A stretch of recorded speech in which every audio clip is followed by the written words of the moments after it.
Terima kasih Anda masih bersama kami dalam Kompas Petang. Saudara, kasus pembunuhan dan ruda paksa Vina oleh geng motor di kota Cirebon, Jawa Barat 8 tahun yang lalu kembali ramai diperbincangkan usai kasus ini difilmkan.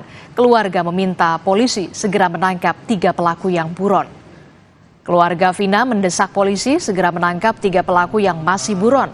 Setelah 8 tahun lamanya, 3 pelaku belum diketahui keberadaannya. Sementara 8 pelaku telah divonis hakim, bahkan 1 diantaranya telah bebas.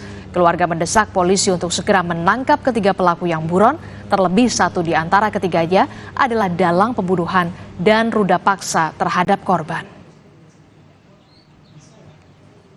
Warga pengennya cepat ketangkep lah.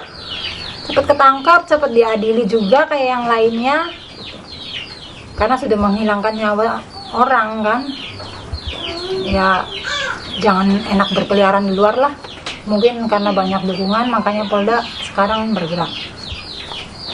Kalau dulu kan hanya keluarga yang tanya sana sini tetap aja udah stuck, nggak ada perkembangan lagi. Harapannya cepat ketangkep, cepat diadilin. Saya minta sama polisinya juga jangan karena film mereka bergerak lagi gitu kan. Setelah nanti filmnya redup, orangnya belum ketemu, tutup buku lagi. Saya nggak mau.